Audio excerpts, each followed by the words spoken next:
So Thanksgiving is over. You spent all this time, money, effort roasting the perfect turkey for your family. What to do with leftovers? There's always a little bit of meat left on the carcass. There's always a little bit of drum meat left, some dark meat left. A lot of people just do soup, turkey chili. I'm going to show you a dish today that my family historically has made starting this year, turkey pot pie.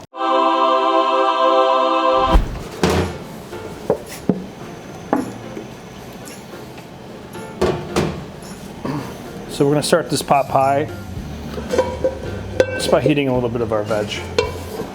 Ultimately, we're going to add more fat at a later point to make our roux to thicken up our pot pie filling.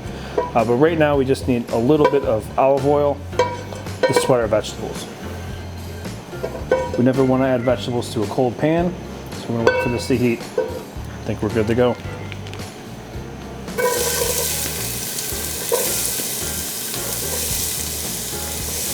Start with a little bit of onion, it's a nice medium dice, celery, and carrot. If you want to gauge how much to put in, you want about 50% onion, 25% celery, 25% carrot, which is a classic French mirepoix. A little bit of parsnip left over. Stir that in. Now we're going to add a little bit of salt. Now we're not salting to season. We're salting to help pull a little bit of the water out of the vegetables. Kind of help to gorge some of that excess liquid out faster. So this is nice and sweated. We really don't want to get too much color on this at this point. Now we're going to start adding our butter.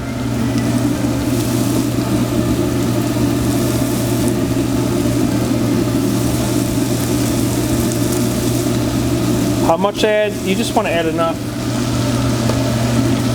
where once it melts, it kind of comes up halfway up the sides of the vegetables. So once we get our butter melted, we still want to cook it a little bit. You don't want to completely brown all the milk solids in the butter, but you want to cook it just for a little while. Alright, once we're at that point, we're going to start adding our flour. Let this kind of cook up. Just kind of shake it in. Just a little at a time. What you want to do is you want this to kind of form a paste. If you're really in the measurements, you can measure out your roux correctly, which is equal parts butter and flour.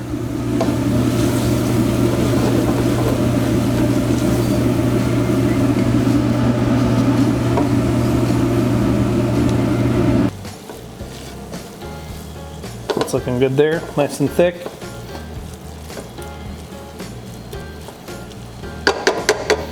We're going to continue cooking this over like a medium heat.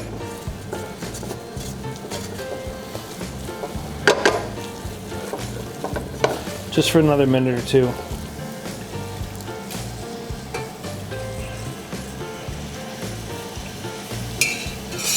Start ladling our stock.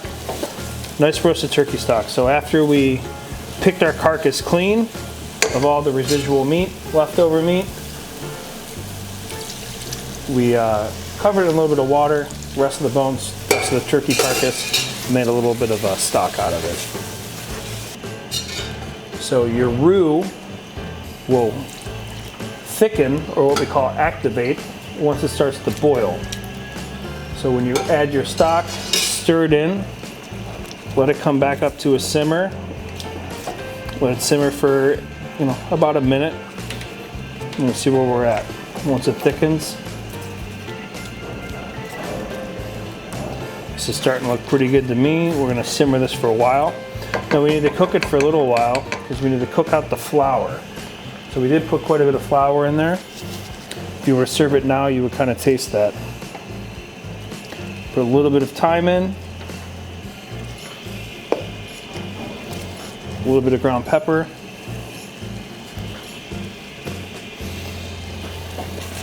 Let these kind of cook out and bloom.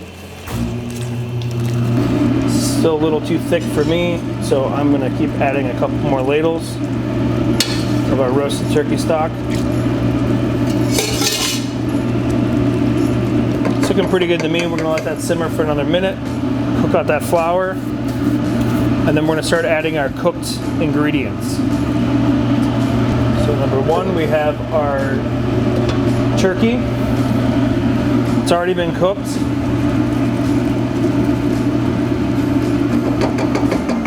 So we don't need to stew it for a long time like a soup. It's already ready to go.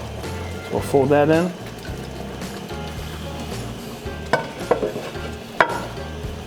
And then we have some flash frozen peas that we harvested about midsummer. Those don't take long to cook at all. It's been cooking for a couple minutes. Thicken up nicely. I like the thickness of it, honestly, the texture of it. We haven't seasoned, let's just say, we haven't added salt yet for seasoning purposes. We've only added salt just to the vegetables. So we're gonna start off, a couple pinches. Give it a taste.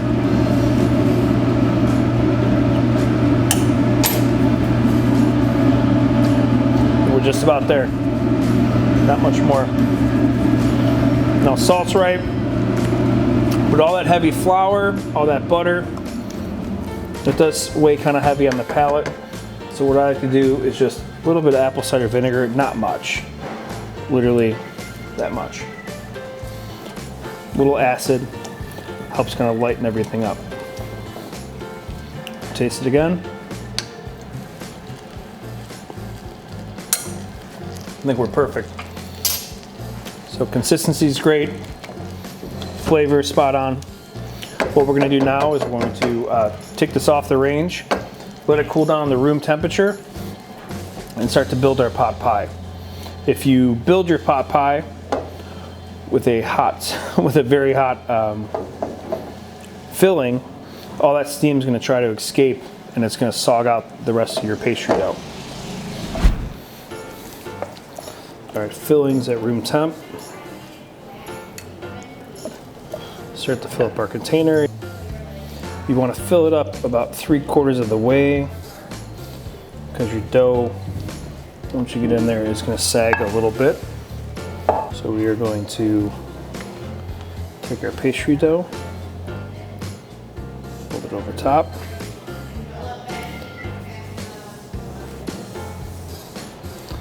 And come in and start to pinch.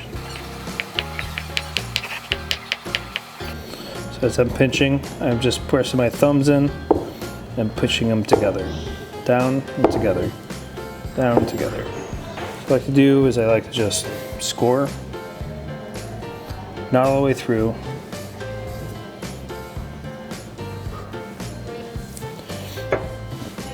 Okay.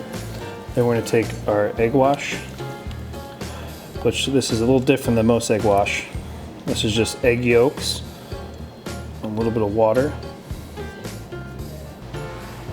So the egg wash is going to act two purposes here. One, it's a glue that holds these leaves down to the rest of your pâte brisée or your pot pie dough. It's also going to help kind of caramelize and cook and give your dough some nice color. So we got our egg wash on, it's nice and lacquered. We're gonna stick this in a 375-degree oven. Set your timer for about 35-40 minutes and then check it. What we wanna look for is the doneness of the pastry dough. Remember, your filling was room temp when you put it in, so 30 minutes in the oven is more enough time to get it hot again.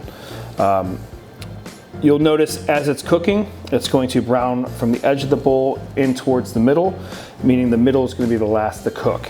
If your edges start to brown or start to get too dark, simply take a little bit of tin foil and fold over the edges, leaving the middle still exposed, and let that cook for another 15-20 minutes. Once it all starts to brown up nicely, remove the foil, take your pot pie out, Let that pot pie rest for at least an hour and then enjoy. Trust me, an hour later, it'll still be nice and piping hot.